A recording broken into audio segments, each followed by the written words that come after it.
Good morning. How are you doing today? Good morning. I'm good. How are you? Absolutely fantastic. I guess you could say this is our moment, the first time that we've ever met. So therefore, we're now going to talk about the book that does the same exact thing, except you put this in a manner that, oh my God, how many people are going to just know this because of that app? And your app is called Met.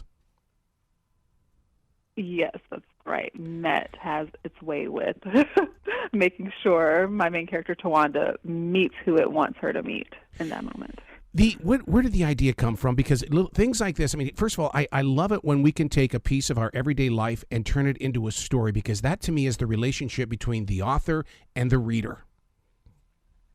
Yes, and so this story is my second book in the same world as the first. So I think the world building in the app Met came before this book. So it started with, it was just like a conversation with my friend, like wondering if you'd already met your soulmate and would you want to know if that was possible. Like someone told you oh, you've already met them. So, good luck, go find them that you've already met.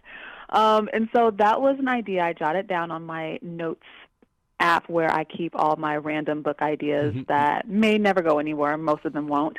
And then years later, I started thinking about it again, and I was like, what if there was a way to make this happen? What if there was some type of thing that told you if you had met your soulmate to help you reconnect with the person if you've already met them?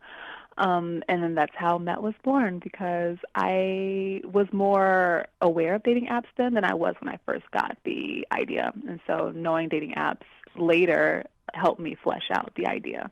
I've been in the wedding business for 29 years, and over the past 10 years, it's amazing how pretty much every one of my couples met with a dating app. And once again, that's the reason why I want listeners to read this book the moment we met, because it really, it's a piece of their life, but you do it in a way where, Tiwanda she's exploring things. She's reconnecting with her family after losing mom. You see how this is all about our everyday life?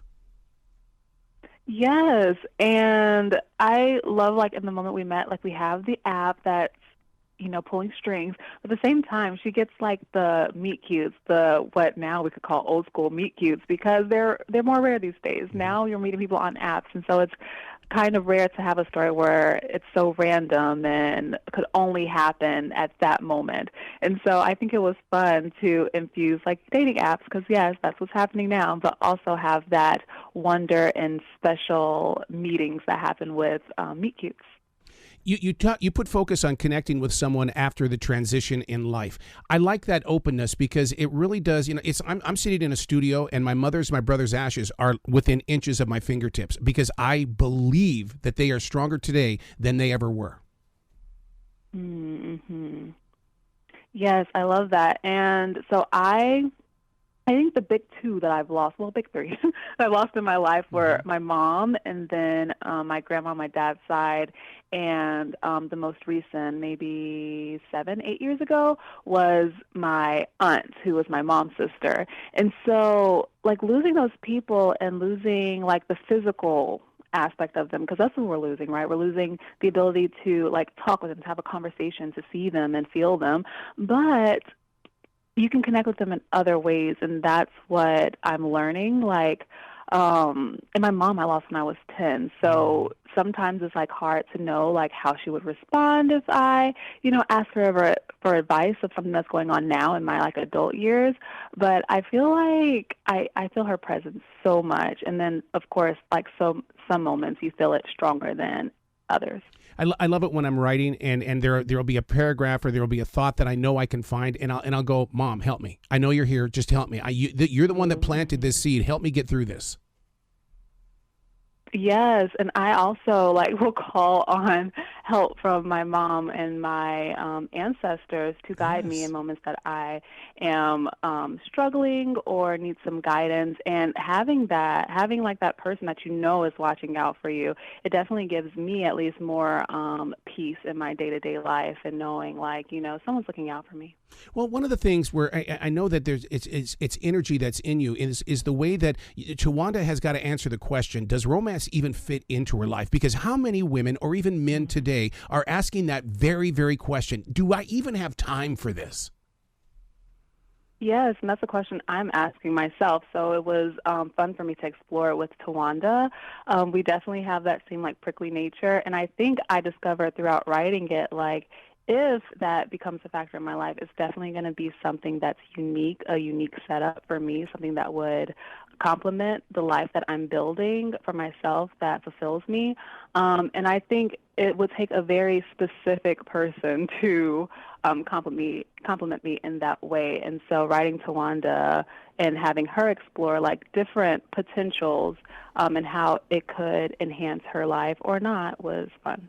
Yeah, a lot of people don't realize that love is it is a series of building blocks, and that it really is like a business, and you learn to respect each other's department, and you grow from it. And that's what I love about when you say that there are so many different forms of love. Your openness is truthful. Yes, for me in my life, the most important and the most fulfilling and enriching love that I experience are with my familial relationships and with my friendships. Family is, that steadfast type of love that I've known, for all of my life in the close circles, my cousins and sibling and aunts and uncles and grandmother. But with like the friendships, that's really special because these are people that you have chosen, that you have found, that you've had meet cutes with. Like I've had some really cute meet cutes with the friends that I hold super close. We tell the stories about how we meet to this day, like, and we've known each other for decades. So yeah, I think that love is all around us in the romantic relationships, even though in romance books or, media sometimes that's like the emphasis, but in my life that hasn't been the case. And so for my books, I like to show the other types of love that really round out a character. Well, I like the way when you're talking about friendships that you've had for decades, and you talk about how did we meet and everything. It's almost like the way that you write your scenes, where you say that you put them in a journal, you have an idea, and you build upon that because you don't know where that friendship is going to lead, and it ends up being love. I mean, the girl I'm married to for 29 years, we were just best friends, and we've been married for 29 years. Yeah, I think, those relationships I've built, it's amazing. And it becomes such like a complex relationship that is so unique to you and that partner. To write about career versus love. I mean, this post-COVID-19 lockdown, I mean, there are a lot of people that have grown inside new businesses or their current businesses, and they've got that passion and that drive for the career. And then here comes some love. Uh-oh, that's two different passions.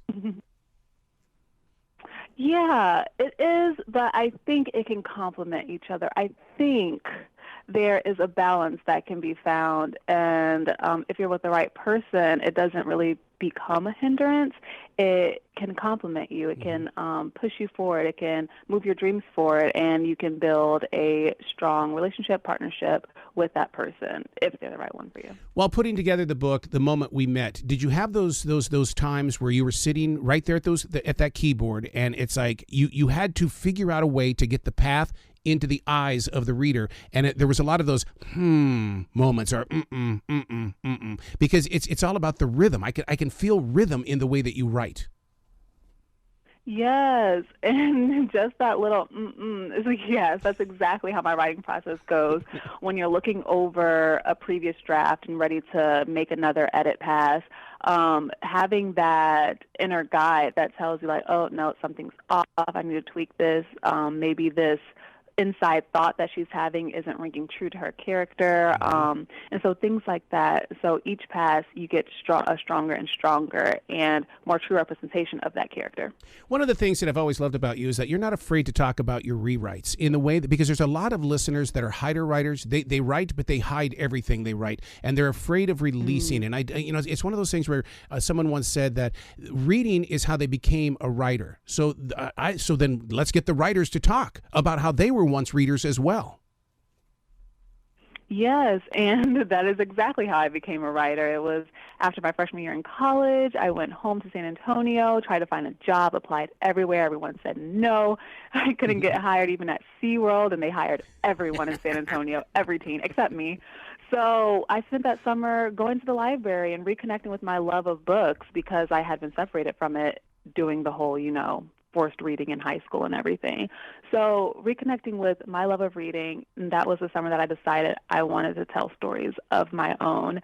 And then in regards to like being open with my revising process, when I read a book that I love and that just feels like perfect to me, for some reason in my head I'm like, oh, this author must have nailed this on the first go. But it's never true. It always takes a lot of revisions, and I know this because I experience it. So I like to talk about it because for all like the writers out there, when you get that first draft down and you're like, this is not my vision. No, it's not. But revisions are where your vision comes into place. That's right. Yeah, because I go through a series called Fermenting, where I walk away from it for about 6 weeks or maybe even 12 weeks, and then I come back as a reader and not the writer. Yep, that's exactly what I do too. The more time that you can give yourself between reading it again, so you can have those fresh eyes, the better. I love reading my work after a big break and being like, "Wow, who wrote that?" That's it. Like, I wrote this. You sure? I don't remember this part. Must not have been me. It's that energy moving through me. It wasn't me. Yeah. So where can readers go to find out about all of your books? Because we know that these are going to eventually turn into a series on a streaming network, and it's just, but they just need to know the writer and how these books came into being. Yes, please. From your lips to the universe's ears. You can follow me on Instagram or Twitter. All my social medias are on my website, CamilleBaker.com. That's the easiest way to keep up with me and follow me wherever you pick your social media poison. Absolutely. Please come back to this show anytime in the future. The door is always going to be open for you. Thank you so much. It was such a pleasure. You be brilliant today, okay? All right. Thank you. You too.